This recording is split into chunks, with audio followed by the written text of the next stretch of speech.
Olá, gente! Tudo bem com vocês?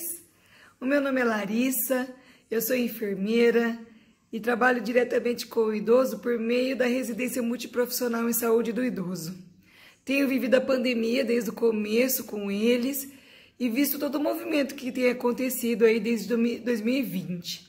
Para mim, a população idosa foi uma das mais atingidas por essa pandemia, não só no que se refere a questões de vida ou morte e infecção e doença, mas as questões que envolvem o isolamento social, todo o ageísmo que aconteceu no início da pandemia, em que os idosos eram hostilizados quando saíam de suas casas, dizendo que eles tinham que ficar em casa para a gente ir trabalhar, onde já se viu, né? Fique em casa e tudo mais.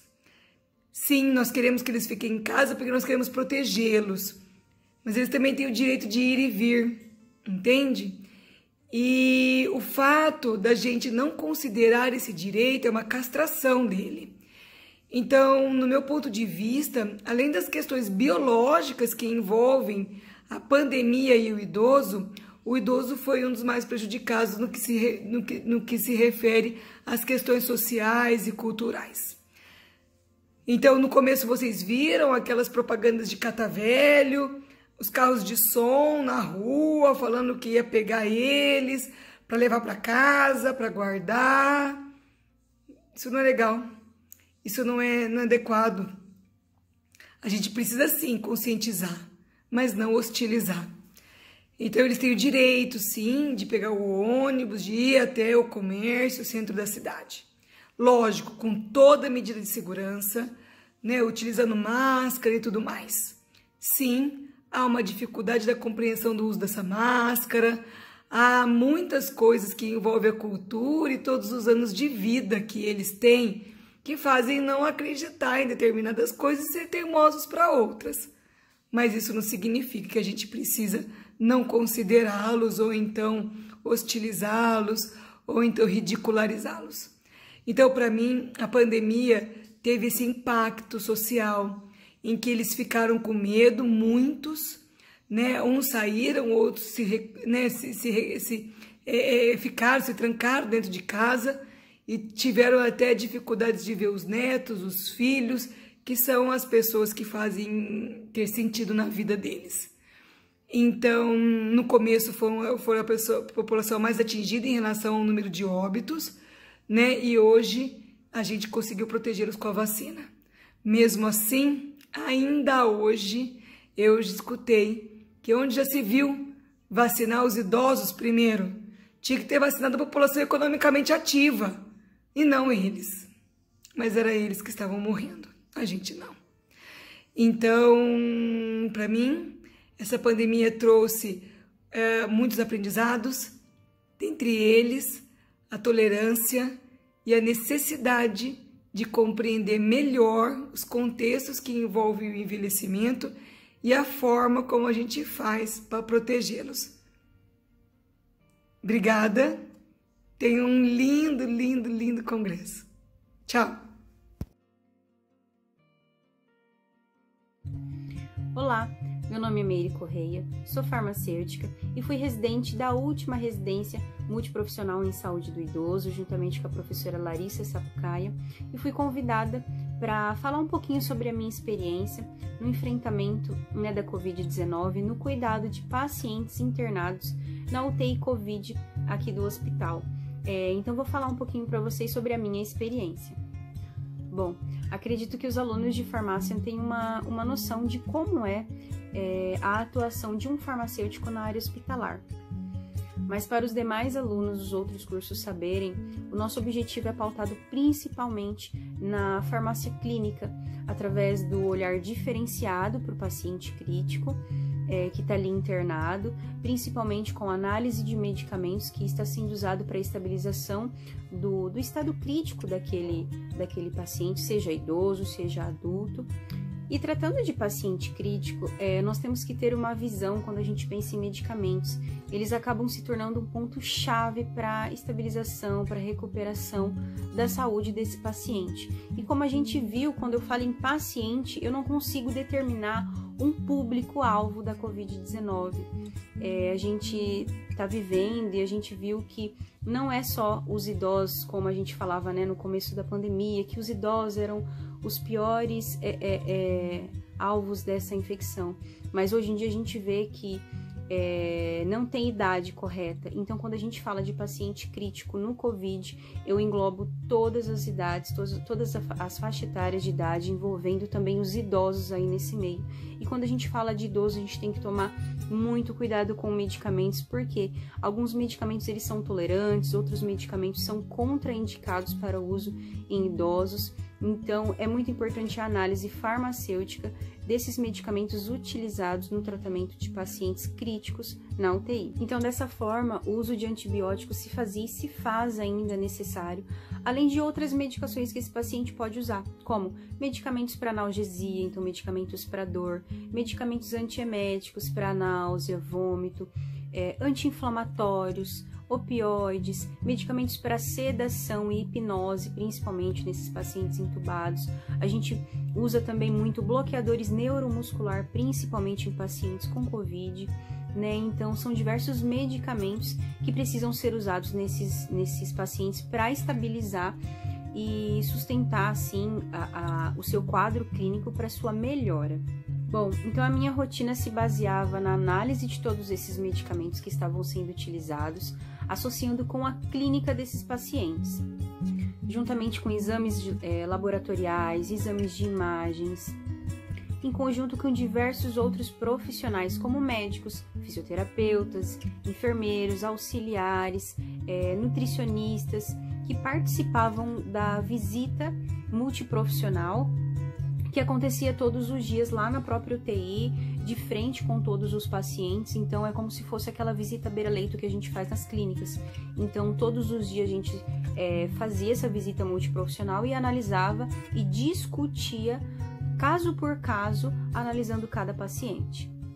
Bom, e falando um pouquinho sobre os idosos lá que a gente atendia na UTI Covid, a gente sabe que os idosos, muitos medicamentos são contraindicados e precisam ser utilizados com cautela em idosos, principalmente medicamentos sedativos, né? Então medicamentos para sedação e antibióticos também, porque a gente sabe que de acordo com o envelhecimento ele pode trazer algumas alterações funcionais no organismo do idoso.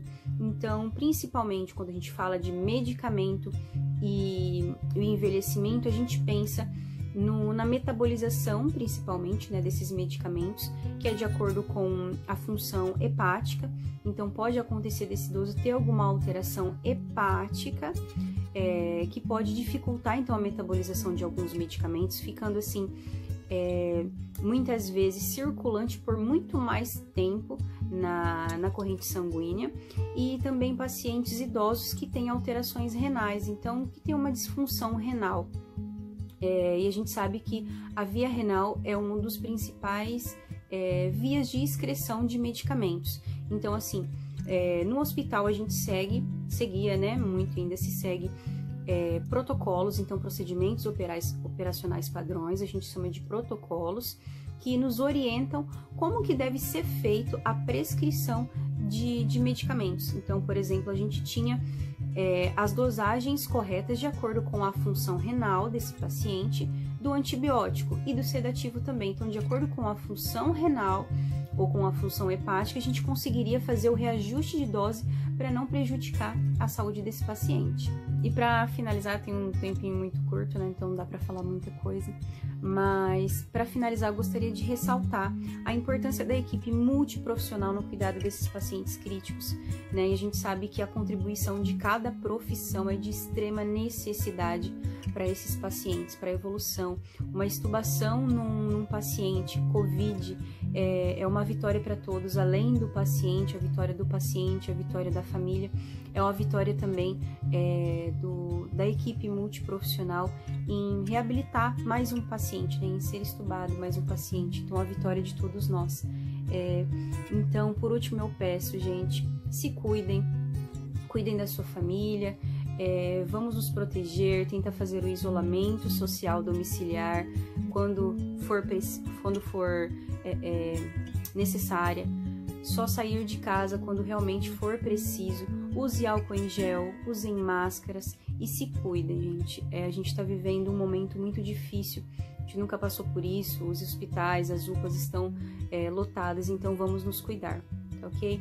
Gente, muito obrigada e fico à disposição de vocês para qualquer dúvida, para qualquer bate-papo. E um bom evento a todos. Tchau, tchau. Olá, meu nome é Maria Carolina, eu sou fisioterapeuta residente do Programa Multiprofissional em Terapia Intensiva do Hospital Regional em associação com a Universidade do Oeste Paulista. E a convite da comissão organizadora, eu vim conversar um pouquinho sobre a fisioterapia hospitalar, na população idosa, frente ao contexto da pandemia da Covid-19. Então, o que vem ser a fisioterapia hospitalar? Ela é uma área de atuação da fisioterapia que visa abranger pacientes hospitalizados, pensando desde a prevenção até a reabilitação de complicações motoras, neurológicas, respiratórias, tá, desses indivíduos. Pensando dessa forma, o primeiro questionamento foi: o fato do idoso ter sarcopenia dificulta o processo de reabilitação motora? Então, a gente sabe que a sarcopenia ela é definida como o processo de perda de massa muscular, especialmente das fibras do tipo 2, e isso, consequentemente, leva a um processo de fraqueza muscular. E a sarcopenia é um sinal que pode estar presente aí na síndrome da fragilidade, que é uma síndrome multifatorial que pode acometer os idosos aí no seu processo de envelhecimento. Não que fragilidade e envelhecimento são sinônimos, mas muitos dos pacientes que a gente aborda, é importante a gente ter isso em mente para poder identificar, e iniciar de forma mais precoce a nossa reabilitação, tá? Que são indivíduos que já têm vulnerabilidade e isso no processo de hospitalização acaba se exacerbando, tá? E pode ter desfechos um pouco menos favoráveis, tá? Então, sim, os pacientes que têm sarcopenia e consequente fraqueza muscular, a gente acaba observando uma maior dificuldade do restabelecimento das suas condições prévias de capacidade funcional, tá? Então, por isso que a gente fala em prevenir ou mesmo já reabilitar no momento de hospitalização. Então, isso se inicia desde a unidade de terapia intensiva, a gente fala muito do papel da fisioterapia na mobilização precoce, e isso se estende nas unidades de enfermaria, e tem pacientes que pós-alta vão necessitar ainda de um suporte aí dos sistemas de ambulatório ou mesmo domiciliares, tá? Para a gente tentar devolver esse indivíduo da sua forma integral de capacidade funcional ou mais próximo dela, tá? O segundo questionamento é: qual a sensação de extubar um paciente, ainda mais idosos que apresentam maiores complicações? Então, como a gente falou, muitos desses indivíduos são vulneráveis, tá? Então, tem alguns critérios que vão acabar gerando maiores complicações. E quando a gente fala de fraqueza muscular, de sarcopenia, a gente não fala exclusivamente de periferia, a gente fala de musculatura respiratória. Então, são indivíduos que podem apresentar maiores dificuldades aí no desmame ventilatório, necessitarem de maiores dias de ventilação e acabar tendo complicações por conta disso.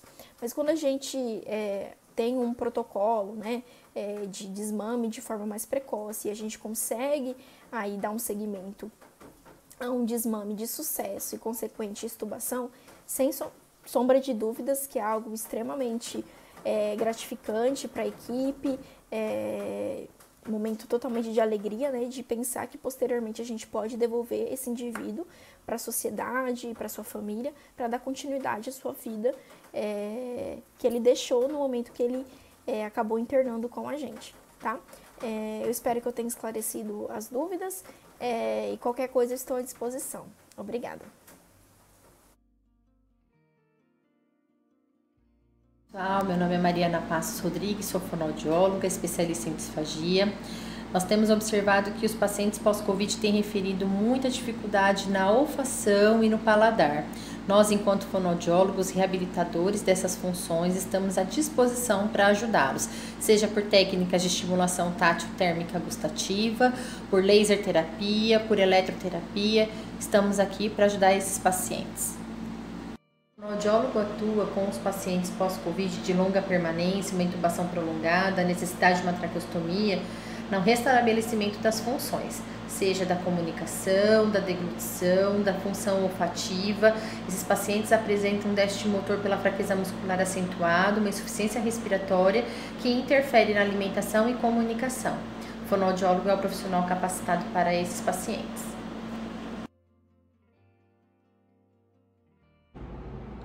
Olá pessoal, eu sou a nutricionista Marcela e fiquei muito honrada com o convite que fizeram para que eu pudesse falar um pouquinho sobre a minha experiência a respeito do tratamento pós-Covid na nutrição, né?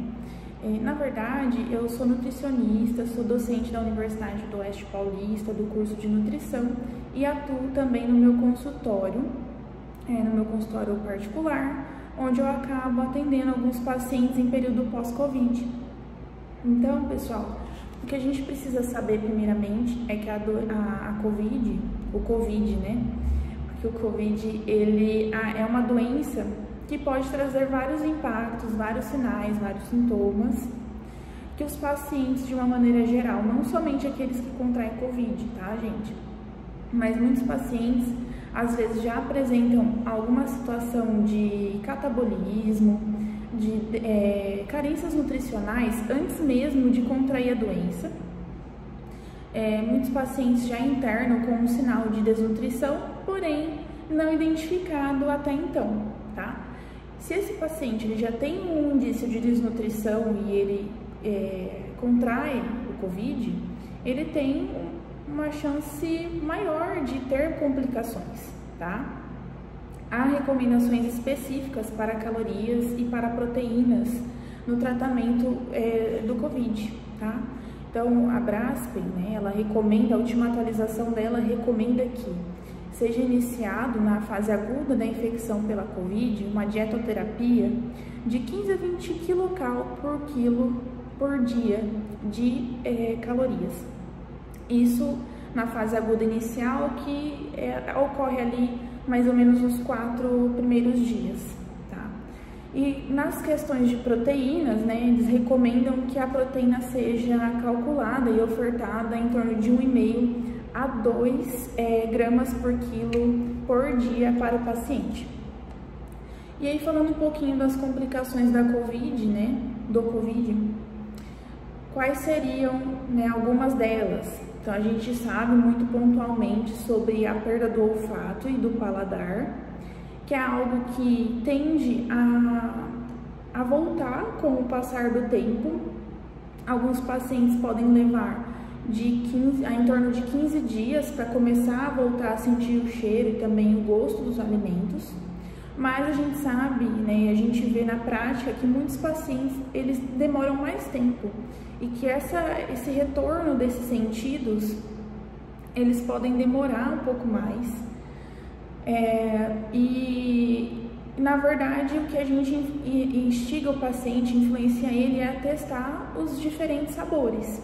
Então, testar o doce, testar o salgado, testar o azedo, testar o amargo, para verificar se algum desses sabores desperta nele o sentido, tá? Tem pessoas que relatam que come, mas ao comer, vamos supor, macarrão, sente gosto de papel, digamos assim, tá? Então, há também, além de uma perda do paladar, há também uma distorção do paladar em alguns pacientes. Cabe a nós, então, orientá-los quanto à introdução e a estimular esse paladar com diferentes tipos de sabores. O olfato, né, sentir o cheiro, também é algo que tende a voltar. Normalmente o tratamento ele é medicamentoso, mas a gente precisa aguardar aí um período para que esse olfato ele retorne, tá? Quanto tempo demora? Vai depender de cada indivíduo, tá? Não há uma regra para isso, mas é progressivo e muitas vezes lento, tá? Sempre quando a gente fala de terapia nutricional, a via oral é a principal via que a gente deve preferir. Então, o paciente só vai evoluir para uma enteral ou outra via se realmente não tiver como. E além da perda do olfato e do paladar, a Covid ela traz também as complicações relacionadas ao trato gastrointestinal, que envolvem a diarreia, a dor abdominal, e a gente sabe que a doença ela causa um estresse no organismo, ela causa um aumento de produção de citocinas, né, pró-inflamatórias, e essas citocinas pró-inflamatórias elas podem atuar também diretamente no nosso intestino.